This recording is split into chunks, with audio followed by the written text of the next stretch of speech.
విజయవాడ వేదికగా ఆగస్టు 9వ తారీఖు బీసీల గర్జన వినిపించబోతా ఉన్నాం. రణధ్వనిని కూటమి సర్కార్, కుట్రల సర్కార్, చంద్రబాబు నాయుడు గుండెల్లో రైళ్లు పరిగెత్తించే విధంగా, బీసీల ఐక్యతని చాటే విధంగా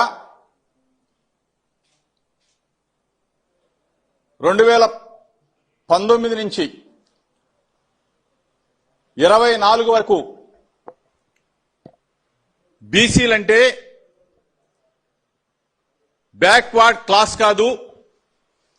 బీసీలంటే బ్యాక్ బోన్ అని చెప్పేసి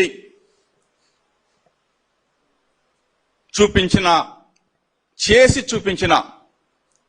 జగనన్న ప్రభుత్వంలో బలహీన వర్గాలకి ఏ విధంగా మేళ్లు జరిగినాయి,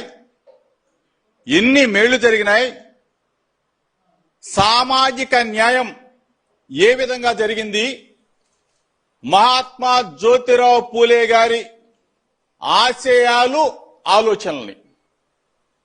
అభినవ పూలే జగన్మోహన్ రెడ్డి గారు ఏ విధంగా చేసి చూపించారు. స్వతంత్ర భారతదేశ చరిత్రలో స్వతంత్రం వచ్చిన తర్వాత ఆంధ్రప్రదేశ్ రాష్ట్రంలో బలహీన వర్గాలని ఏ విధంగా బలవంతులుగా తీర్చిదిద్దాడు ఒక్కసారి ఆలోచన చేసుకుని, గత 5 సంవత్సరాల జగనన్న పరిపాలన, అంతకుముందున్న చంద్రబాబు నాయుడు పరిపాలన, ఈ 2 సంవత్సరాల 3 నెలల కాలంలో చంద్రబాబు నాయుడు బలహీన వర్గాలను ఏ విధంగా బాధ పెడుతా ఉన్నాడు, హింసిస్తా ఉన్నాడు, బలహీన వర్గాలైన మా నాయకుల పట్ల ఏ విధంగా కఠినంగా, కఠోరంగా వ్యవహరిస్తా ఉన్నాడు, మమ్మల్ని ఏ విధంగా అణచివేతకు గురి చేస్తా ఉన్నాడు అనేది సమాజానికి తెలియజెప్పాలా, ప్రజలకు తెలియజెప్పాలా. జగనన్న ఉంటేనే సామాజిక న్యాయం జరుగుతుంది అని చెప్పేసి ఈరోజు 2 సంవత్సరాల 3 నెలల కాలంలోనే ప్రజలంతా మళ్ళీ జగనన్న కావాలి, జగనన్న ఉంటేనే సామాజిక న్యాయానికి న్యాయం జరుగుద్దని చెప్పేసి అందరూ కూడా ముక్త కంఠం మీద ఈరోజు ఒక్క తాటి మీదకి వస్తున్న ఈ తరుణంలో వైఎస్ఆర్ కాంగ్రెస్ పార్టీలో ఉన్న బలహీన వర్గాలకు సంబంధించిన నాయకులందరం కూడా విజయవాడ వేదికగా ఆగస్టు 9వ తారీఖు ఆదివారం నాడు వెన్యూ అనౌన్స్ చేస్తాం. అందరం కూడా సంఘటితమై ఒకటి కాబోతా ఉన్నాం. చంద్రబాబు నాయుడు గుండెల్లో రైళ్లు పరిగెత్తించబోతా ఉన్నాం. సామాజిక న్యాయం కోసం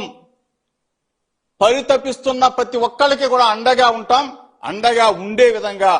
జగన్మోహన్ రెడ్డి గారి నాయకత్వంలో మరలా బలహీన వర్గాల ప్రజలందరూ కూడా నడవవలసిన అవసరం వచ్చింది అని చెప్పేసి, ఆ ఆవశ్యకత ఉంది అని చెప్పేసి అందరం కూడా భావించారు కాబట్టి, భావిస్తున్నాం కాబట్టి ఈ కార్యక్రమం తీసుకున్నామని చెప్పేసి మీ అందరికి కూడా చెప్తూ, ఈరోజు బలహీన వర్గాల మీద దాడులు, నా సైతం 83 రోజులు జైలు, నా పక్కనే ఉన్న సోదరి రజనమ్మ మీద దాడులు, ఒక పక్కన కారుమూరి సునీల్ అరెస్ట్, కారుమూరి నాగేశ్వరరావుని